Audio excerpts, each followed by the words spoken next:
After installing Affiliate Toolkit, we set up our first store and import our first product. The interface to Amazon is included with the plugin. This means that we do not have to install this extension separately. First, we click on Shops and create a new store. Here you can see the selected Amazon interface. The other interfaces would also appear at this point. If you click on Show Extensions, you will get an overview for additional functionality. These interfaces and extensions can easily be purchased afterwards and installed as extensions. Now we continue to set up the Amazon shop. At this point, the access key from Amazon has to be inserted. Next, the secret key from Amazon is inserted. After that, we have to choose the right country. In our case, Amazon Germany. The Amazon tracking ID, which is also created in the PartnerNet. This must match the Amazon access data. More information on how to get the access data can also be found in our knowledge base. Here the image size can be overridden for small and medium images. In addition, the product status can be queried here. For example, if you want to have only new products. Here the limit of 1 second is enough. If you have only a few API requests available, you can set this limit higher. But we recommend not more than 5 seconds. With the site stripe mode, also called No API mode, you can also use Amazon products without using an API. This is ideal for beginners who have not yet been enabled by Amazon for the API.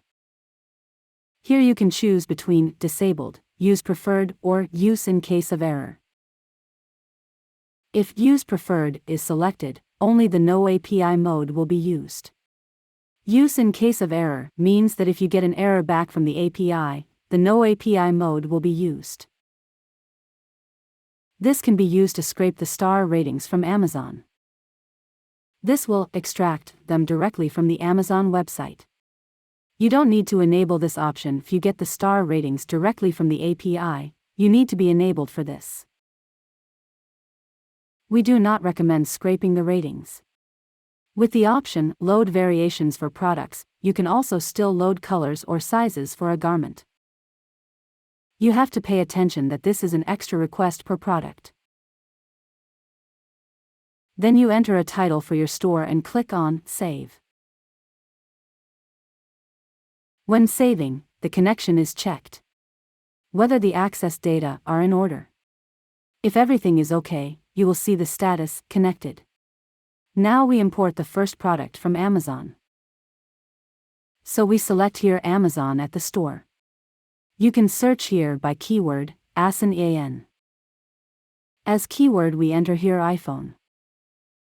The product filter key is the key with which the product will be updated later.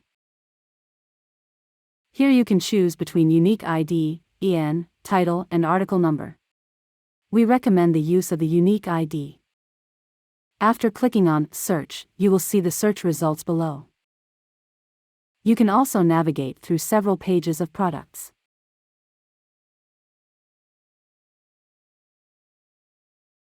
On the right side one can find the button Import as Draft and also Import and Publish. The status Published is only relevant if you have activated the product page extension. Otherwise, it makes no difference which status the product has. Now the product is imported and you can click on the link. You will now land directly in the product. Here you can see the found product at Amazon. If the price comparison is active, you will also see products from other stores listed here. The first field you see is the product title. These fields are all used to overwrite the original value from the API. For example, if you want to name the title of the product Apple iPhone, you simply type it into the field and only this title will be displayed to the visitor. This logic applies to all other fields as well. You can override all values of the API. Here you can see the description and the features. These can be overwritten as well. Simply select the option, Overwrite Description, and a text field will appear. If you don't want a description, you can also select Empty Description. With this option you can output the descriptions and features as HTML.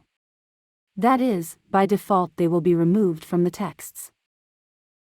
If this option is enabled, the description texts can be formatted in bold or italics, for example, so that they appear to the visitor. With this field you can override the sorting of the price comparison. By default, the sorting is stored in the settings for all products. In this case, for example, it is sorted by price and shipping costs. The main product is always the product with which the filter was defined. If no filter is defined, the first product in the price comparison becomes the main product. Here you can find the links which can also be overridden. These are the ratings of the product. Here the star ratings are displayed or can also be overridden. Below you can also enter your own test results. Here you can see the images and also the image gallery. Image links can be overridden here as well. In the tab for the prices one sees list prices, forwarding expenses and also basic prices.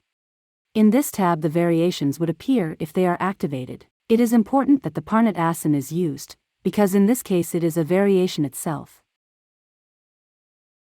It is also possible to add your own variations here. In the tab for manual offers you can define your own offers which do not come from an API.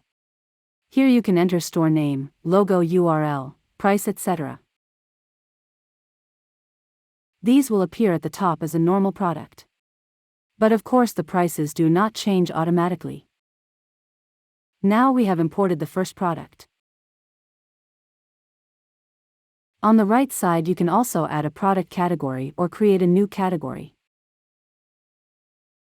so that we can now display the product on the website. We now switch to the shortcode generator. Then click on Search Already Imported Products.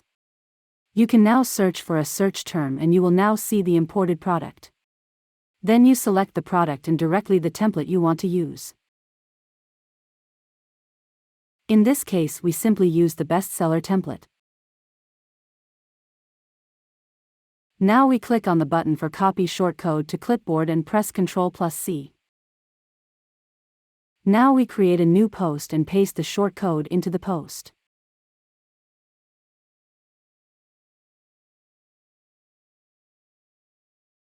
Now we publish the post. You can now see the product embedded in the product box in the post. We will now adjust the display of the box a little bit.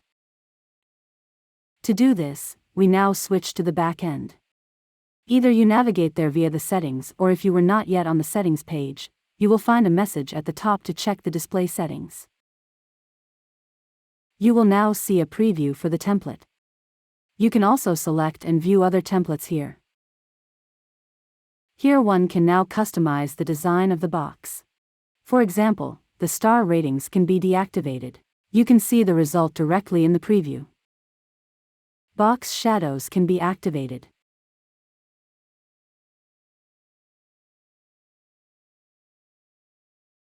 You can also select the button size. Colors can be changed anyway.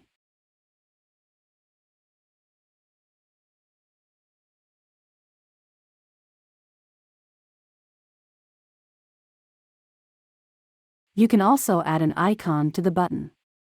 You are very flexible here and these display settings apply to the whole page.